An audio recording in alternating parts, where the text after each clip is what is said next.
Medium کی تحریک پر تو اس کا کوئی اثر نہیں پڑے گا، الٹا اس بات کی باقاعدہ ایک دلیل ہمیں مل گئی ہے کہ اگر الیکشنوں میں ہم نے جانا ہے اور الیکشنوں پر ہم نے اعتماد کرنا ہے تو پھر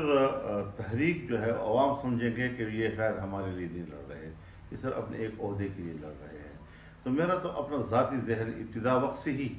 یہ سینٹ کے الیکشن، ضمنی الیکشن وغیرہ کے بارے میں نہیں تھا، لیکن جب سب لوگ ایک اتفاق کرتے ہیں، ہم جمہوری لوگ ہیں، جب اتفاق رائے ہو جاتا ہے سب لوگوں کا، تو ہم بھی کہتے ہیں ٹھیک ہے۔ ورنہ میرا اپنا ذاتی ذہن یہ کہتا ہے کہ اس وقت صرف پبلک کے پاس جانے کی ضرورت ہے۔ پبلک کو جو 2-3 سالوں کے ساتھ جس کرب سے قوم گزر رہی ہے، آج قوم آپ سے پوچھتی ہے کہ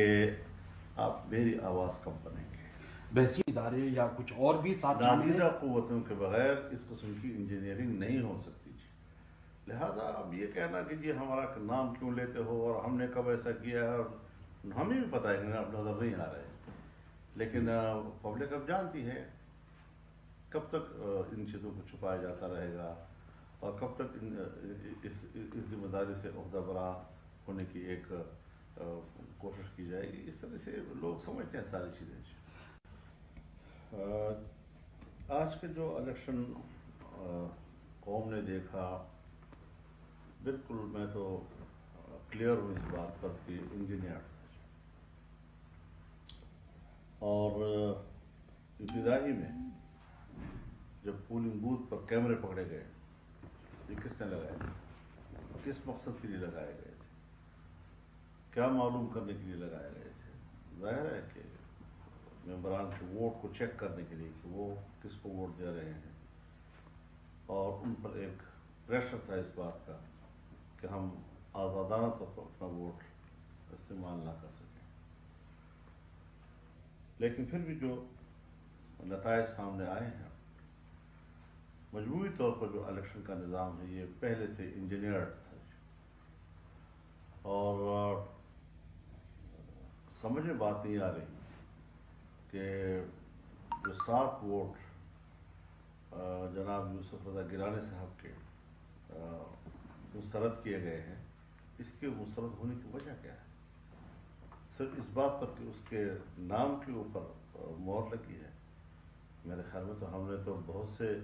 الیکشن لڑے ہیں اور مہر لگائے ہیں، پبلک نے لگائے ہیں، بس یہ ہو کہ نام والی علاقے میں، دائیں بائیں لیکن نام والے علاقے میں ہوں، اس پر میرے خیال میں کورٹ کے فیصلے بھی آ چکے ہیں کہ جب تک یہ بات واضح ہو رہی ہو کہ ایسی ہوتی ہے کہ اس کے حتمی طور پر طے کرنے کے لیے کچھ وقت کا انتظار کرنا پڑتا ہے، یعنی چونکہ ہم تو ذمہ دار ہیں نا، ایک صحافی سوال تو کر سکتا ہے، لیکن وہ چونکہ اس مسئلے کا اصل ذمہ دار تو نہیں ہے، فیصلے تو ہم نے کرنے ہوتے ہیں، تو کچھ چیزوں کے لیے ہمیں چند روز کا انتظار کرنا پڑتا ہے، اور اس کے لیے ہم تاریخ مقرر کرتے ہیں، پھر اسی دن پر ہم ان سارے مسائل کو غور کرتے ہیں۔ آپ نے دیکھا جب بھی ہم نے میٹنگ کی ہے، اس میں کوئی ایک میٹنگ بھی ایسی نہیں کہ جس کے فیصلے متفقہ طور پر قوم کے سامنے ہمیں نہ رکھے ہوں۔ ہاں کچھ چیزیں ایسی ہوتی ہیں کہ فوری طور پر اس پر فیصلہ دینا اس میں شاید دقت ہوتی ہے، تو ہم اس کے لیے اگلے ایک اجلاس رکھ لیتے ہیں۔ مولانا صاحب، ظاہر ہے جی کہ ایک ہے ممبرشپ، ایک ہے کہ آپ اس ادارے کو ہیڈ کریں،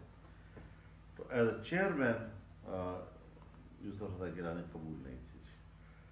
اور صرف یہ تاثر کہ قومی اسمبلی میں وہ ووٹ کے ذریعے سے سینٹ کے ممبر بن گئے ہیں، تو یہ کھیل باقاعدہ منصوبے کے تحت کھیلا جاتا ہے کہ کہاں پر ہم نے اس تاثر کو ظاہر کرنا ہے، ہمارے بارے میں جو تاثر پیدا ہوا اس کو کس طرح ہمیں کاؤنٹر کرنا ہے۔ تو ایک آدھ واقعہ ایسا ہو جاتا ہے جس میں وہ پبلک کو ایک میسج دے رہے ہوتے ہیں کہ دیکھو ہم نے کوئی گناہ نہیں کیا، آپ حصہ لے لیا ہے، اور پھر حصہ لینے کے بعد اس کا جو نتیجہ آیا ہے اس پر ہمیں اعتماد نہیں ہے، اور جو ووٹ مسترد ہوئے ہیں، تو ظاہر ہے کہ اس پر تو کورٹ پہ جانا چاہیے، اور شاید ہم یہی فیصلہ کریں کہ ہم فوراً کورٹ پہ جائیں۔ لیکن ہم نے تحریک کے حوالے سے اس کے ماڈرنٹیز کو طے کرنے کے لیے 15 مارچ کو اجلاس بلایا ہوا ہے سربراہی اسلام آباد ہی میں، اور انشاءاللہ اس میں ہم لانگ مارچ کے حوالے سے تفصیلی فیصلے کریں گے، اور اس بات پر بھی غور کریں گے کہ لانگ مارچ کی افادیت وہ پارلیمنٹ کے استعفوں کے ساتھ ہی وابستہ ہے، ورنہ اس کے بغیر شاید اس کی افادیت کرنا ٹوٹنے کا کوئی اندیشہ نہیں ہے۔ پی ٹی ایم بہرحال ایک ہی پیج پر ہے اور سب کا ایک موقف ہے کہ یہ الیکشن انجینئرڈ تھا، اور اس کے اندر آج جو ووٹ مسترد کیے گئے ہیں یہ بدنیتی پر مبنی ہے، ایک بڑی غلطی ہوئی ہے، اور جس کی بنیاد پر ہم چاہیں گے کہ کورٹ میں جائیں تاکہ یہ سلسلہ جمہوریت کو تو چلتا رہے گا۔ آج کا الیکشن تو نہیں ہے، کل اور بھی ہوں گے، تو یہ تو ایک اتنی بڑی غلطی آج ہوئی ہے کہ تو آئندہ کے لیے ایک نظیر بن جائے گی،